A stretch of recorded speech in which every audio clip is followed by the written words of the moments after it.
My name is Hilton, and I'm a Jewish activist who campaigns against Israeli apartheid and for a free Palestine. And this is a film about a group called UK Lawyers for Israel.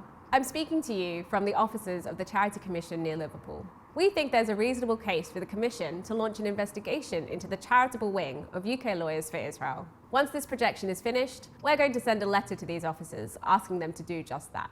UKLFI has two entities, the Lawyers for Israel Charitable Trust and Lawyers for Israel Ltd, a private company that has tried to silence support for Palestine that it disagrees with. This year, as aid agencies warned of an impending famine in Gaza, the CEO of Lawyers for Israel suggested in a debate about the war's death toll that the Israeli food blockade could result in a reduction in obesity in Gaza and may therefore increase the average life expectancy there. UKLFI's patrons constitute a roll call of the great and the good, including former Conservative leader Michael Howard, former Supreme Court Judge John Dyson, and celebrated lawyer David Pannick KC, who has represented Boris Johnson and the late Queen. No doubt these patrons don't actually write the letters in question, but LFI begins some of its letters by stating, "Our patrons are some of the most esteemed lawyers in the UK." So how do UKLFI try to silence views they disagree with? Well, they write letters. Legal letters. Lots of them.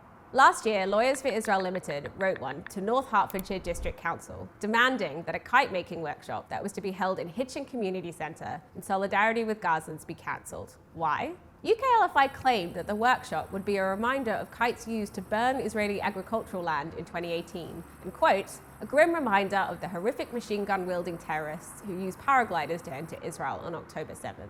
Their letter continued. Creating Palestinian flags in a workshop while the Gaza war is still ongoing implies support for the Hamas terrorist group and their horrific recent activities. In reality, Gazan children have a long history of kite flying. In 2011, Gazans set a Guinness World Record when they flew 12,000 kites simultaneously. Kites have nothing to do with October 7th, but under pressure from LFI, the local council, which owns the community centre, told the organisers the event was cancelled. Then there was the time in February 2023 when Lawyers for Israel Ltd wrote to Chelsea and Westminster Hospital demanding that the hospital remove pictures of 21 plates painted by refugee children in Gaza. UKLFI claimed the display breached the law. In evidence, they said one of the plates pictured a Palestinian flag flying from the Dome of the Rock in East Jerusalem. According to international law, the Dome of the Rock is in a territory illegally occupied by Israel, but LFI claimed that the sight of a Palestinian flag flying from the site would leave Jewish patients feeling vulnerable, harassed, and victimized. UKLFI also complained about the description on another plate that said, in Arabic, Palestinian women have been using a wood-fueled oven to bake bread for hundreds of years. And what was wrong with that wording? It implied, in UKLFI's words, that Palestinians as a defined people have been living in the area for hundreds of years, and that apparently was unacceptable.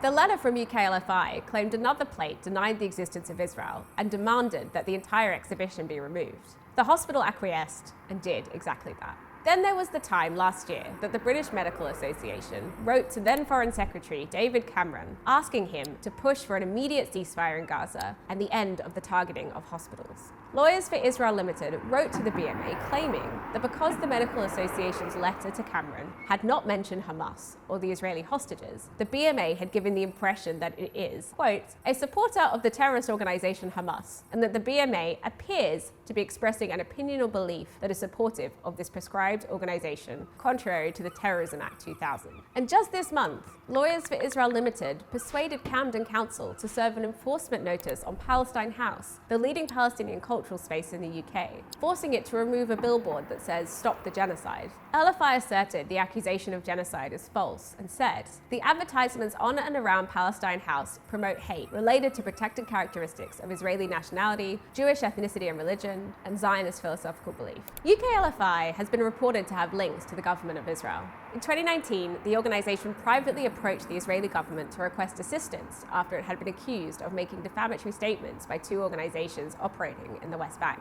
On its website, the charitable wing of UKLFI calls the occupied West Bank Judea and Samaria, a form of words that denies the Palestinian people's claim to a homeland. The charity's legal director described the West Bank to a parliamentary committee as Israeli sovereign territory, a position at odds with both international law and the official UK government position. But still, Lawyers for Israel Ltd writes letters attempting to silence other people's views. In fact, Lawyers for Israel Ltd has sent dozens, maybe hundreds of letters to people and groups. And while some of those letters addressed genuine cases of antisemitism, others appear to be designed to cancel expressions of support for the Palestinian cause. The weaponisation of anti-Semitism is not only an egregious attack on Palestine advocacy, civil liberties, and human rights. It also hurts the fight against anti-Semitism. It makes it harder for us to identify true anti-Semitism when it happens, and creates scepticism about whether anti-Jewish racism even still exists or is just a political tool. Receiving a legal letter is often scary and distressing, especially for individuals and small groups without access to affordable legal advice. In many letters, Lawyers for Israel Ltd cites the legal requirement of public bodies to, quote, foster good relations between different religions and ethnicities. But what kind of community relations do UK LFI foster? In 2019, the charitable wing of UK LFI hosted the extreme Israeli settler organisation Regavim, inviting its representative to give what LFI later described on its website as an intelligent and interesting talk. Regavim was founded by the far-right political activist Bezalel Smotrich, now a member of Benjamin Netanyahu's cabinet. In recent months, Smotrich has publicly said it may be just and moral to starve 2 million Palestinians in Gaza, and vowed that Gaza will be entirely destroyed. But Smotrich was using dangerous and dehumanizing language before LFI gave the organization he founded, Regavim, a platform in the UK. One distinguished historian of the Holocaust and genocide at the Hebrew University of Jerusalem, Professor Daniel Blattman, wrote in 2017 that Smotrich's proposals for the Palestinians could herald a genocide. In 2024, 17 US senators and 71 members of the House of Representatives called for sanctions against Regavim, claiming it has been involved in actions that resulted in the forcible displacement of Palestinians from their land in the West Bank. In June 2025, Smotrich was sanctioned by the UK. So just to be clear, a child's plate featuring a Palestinian flag flying on illegally occupied land is, according to LFI, likely to leave people feeling vulnerable, harassed, and victimized. But a charity giving a platform to an extreme settler organization founded by a racist far-right activist is fine. It's worth saying at this point that the invitation to Regavim came from UK LFI's charitable wing, the part of the LFI operation that is subject to regulation by the Charity Commission. In its submission to the Commission, detailing its charitable purposes, the UK LFI Charitable Trust claims it exists to, quote, promote racial harmony. And yet, until last month, when Led by Donkeys started seriously looking into the activities of UK LFI, the charity's website featured a video of the talk given by Regavim to UK LFI. That's now been set to private, but references that are complementary to Regavim remain on the website. UK LFI is big on charity law. It has submitted numerous complaints against charities to the Charity Commission. But we think there are reasonable grounds to believe the Lawyers for Israel Charitable Trust should itself be subject to investigation by the Charity Commission. For example, there are their public statements apparently rejecting international law regarding the occupied Palestinian territories. We think the charity's public positions are at odds with UK LFI's stated charitable objectives of promoting racial harmony and advancing legal education around anti-Semitism. So once this film has been projected, we are going to deliver a letter to the Charity Commission, a complaint requesting that an investigation be opened into the UK Lawyers for Israel Charitable Trust. Led by Donkeys wrote a letter to LFI laying out the claims in this film and inviting them to respond. UK LFI replied saying, Palestinian kites do not have a pleasant or peaceful reputation.